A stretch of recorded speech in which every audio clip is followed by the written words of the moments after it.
What's up guys, my name is Agent Psycho, and this will be the third episode of the second chapter of my Exploring the Arsenal series with me, Agent Psycho, aka Toho Sniper 98. So, this episode will be featuring the AK74M. About the gameplay itself, I have three different games for you guys. I believe I get hit from two of them, either that or the second one ended early, I can't remember right now. But, once again, this will be featuring the AK74M, the NX standard variant of the AK74U. So let's get right into the statistics. So the damage on the AK74M is a solid 44. It's only 1 point more than the AK74U, but that makes a huge difference in my opinion. I feel like I'm taking down people faster than usual, or much faster than the AK74U. Either that's just me, or you guys can agree with me, but I just feel that way. That 1 point of difference on the damage really makes a difference. Moving on to its portability. Its portability is at a 63, so it's actually higher than the AK74U, which absolutely makes no sense. Whatever. And to be honest, or to be exact, 3 points more higher. So yeah, it's a lot more portable than the AK74U, and you can definitely feel it, even though it doesn't really make sense and it doesn't look that way. Moving on to its rate of fire. Its rate of fire is still at 70, so it's still very fast, or it's still relatively fast.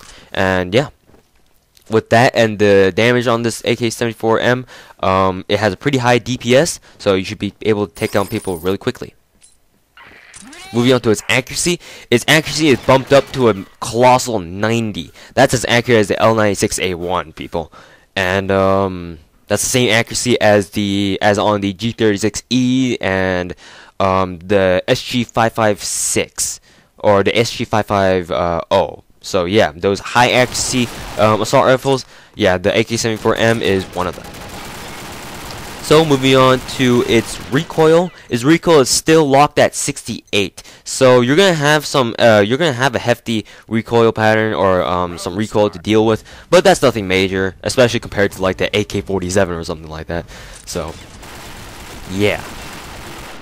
As for its recoil spread, the recoil spread I think is noticeably smaller than the AK74U. It's just my opinion though. But then, even though Nexon does say that they have the same recoil statistic, the spread on the AK74M I feel is a lot less. So I believe you can spray a lot more with the AK74M and you can get away with it more. Just do be careful, because it can still get out of control. It just takes a longer time to do so. Moving on to its recoil kickback. The kickback is also, like I mentioned, the AK74M has a reduced spread. In my opinion, it also, in my opinion, has a reduced kickback. So it won't feel like your gun is jerking around all over the place, but it still does feel like it has a pretty hefty kick. So make sure you control that recoil. As for recoil controlability, the recoil controlability is actually significantly improved over the AK74U. I believe the center speed for the AK74M, for those of you guys who do not know what the center speed is, or do not know what I'm talking about, the center speed is the time it takes for your gun to return to its original spread after you've fired it multiple times or something like that. So yeah. Recoil controllability is noticeably easier, though it still is relatively hard compared to other assault rifles. For its Tapfire Ability, this is the weird thing. The AK74U, it has noticeably better Tapfire Ability than the AK74M for whatever goddamn reason. And if you Tapfire even the slightest too fast, the AK74M will jump around significantly. Like, it's really sensitive to tap fire. That was a perfect example of what you should do when you're tap firing. So if you guys need to know how to tap fire the AK74M, just rewind that video, watch that last kill, and that should tell you how to tap fire with it. As you can see here, I tried tap firing here, except it turned into like a semi-spray and then a full-on spray, because the tap fire, this AK74M is really sensitive to tap fire, and if you tap fire too much or too fast, then it's gonna go out of whack immediately, and it's really uncomfortable. So Tapfire Ability is not that great compared to like the AK74U, but if you keep it slow and steady, you shouldn't have a problem with it. unless of course you need to put as many bullets down right as you can, then you've got a problem. Moving on to its reload speed. The reload speed is relatively the same as to the AK74U, though it is kind of modified, as you can see right there. So just the animation is different. I don't really think there's a difference in times, like reload speed times. So yeah. As for its luck, it's on the lower side of moderate. I have gotten like across the map lottos with this thing, and I've gotten lots of kill streaks that like the last two, or like the last kill or last two kills were lotto headshots I didn't even intend to get, like as a headshot. So it's pretty lucky, but then it's not that lucky. You shouldn't really count on just spraying at people's faces and expecting to get a lotto every time you do, unless you're like me, who never really gets anything, or unless you guys are some of those other people who seem to get lottos every other kill. Just kind of suspicious, but that's up to you. I hate flashbangs. Anyways, as for its ammo capacity, it is standard at 30 rounds in a magazine and 90 in reserve. Right now I have an extended mag 1 on it, so that gives me 40 in the magazine and 80 in reserve. Moving on to its key physical characteristics. The key physical characteristic about the AK74M is that compared to the AK74U, it is significantly longer. The barrel, you can't really go stealthy mode with the AK74M as you can with the AK74U series. So I don't really recommend you guys try putting on your sneaky beaver mode on. You can, because the AK74M has a nice sleek black camo. So for those darker maps like Dark Forest, as if you ever play that map, or Rattlesnake, it can give you a bit of camo as long as you keep out of sight, and make sure you keep to like the underbrush and whatnot. But its size, its body frame, and its gun design is noticeably bigger than the AK74U. And moving on to the muzzle noise. The muzzle noise is exactly the same as the AK74U. They sound the same, they're exactly the same, so refer to my AK74U video if you want to touch upon that. And right here, if you guys are wondering why I'm going AFK, I think I alt-tabbed out to check something, and seems like I left the game right there.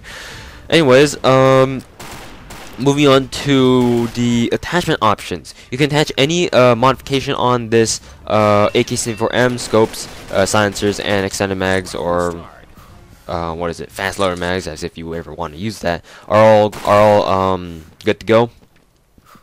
Right now you can see I'm using a TA3 ACOG and a extended mag, as I get either no scope or quick. I'm saying it's a no scope because he has a PSG one. Freaking semis. Anyways, moving on to whether or not it's fireteam worthy. I would say it's more fireteam worthy than the AK74U because it does deal more significantly, or not significantly, but it does deal more damage. So you can take out zombies fast at the same time while putting lots of bullets down range. So you could aim for a heads or something and then take out lots of zombies while conserving as much ammo as you can. Is it quarantine worthy? Even with its additional 3 points in portability, I wouldn't really say that the AK74M is quarantine worthy. I mean, it does have a relatively fast rate of fire, so you can push those zombies back pretty far if you need to.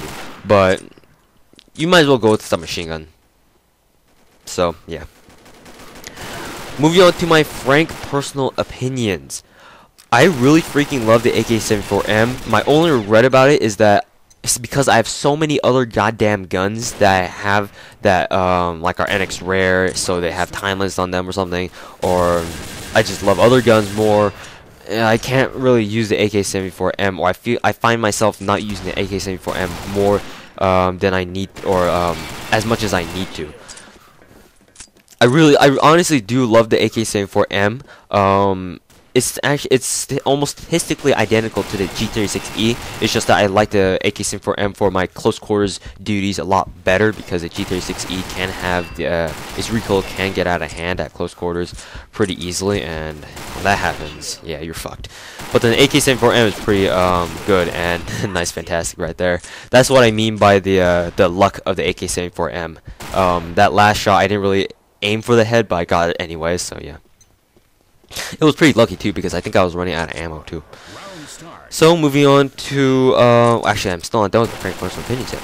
It's very good. You can take out people extremely quickly if at close quarters, assuming all your bullets do indeed hit. So yes, this should be one of those NX standard guns that you should consider buying for.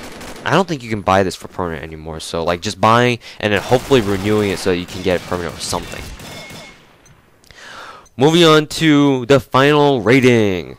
So at close quarters, you should be able to take out people most of the time, unless they're better than you. So I would have to say I give this gun a 90 at close range.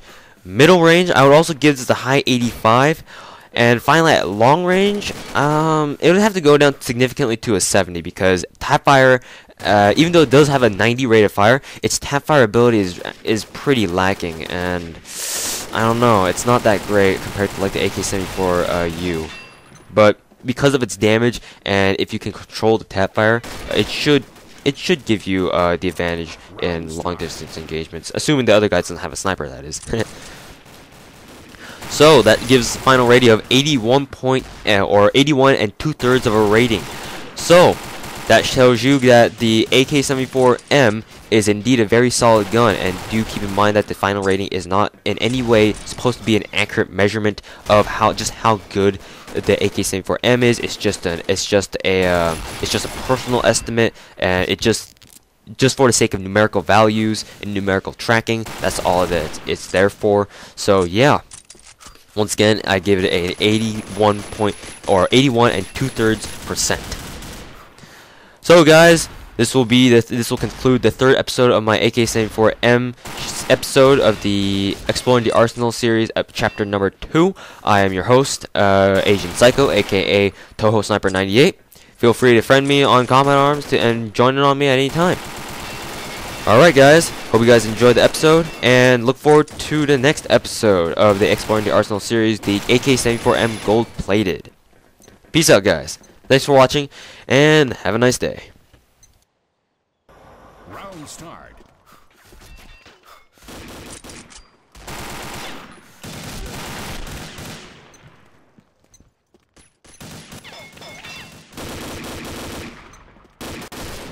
Round start.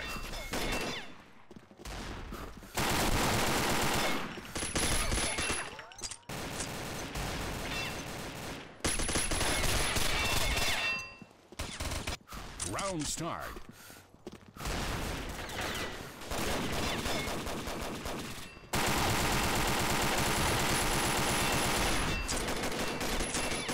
Bravo team wins.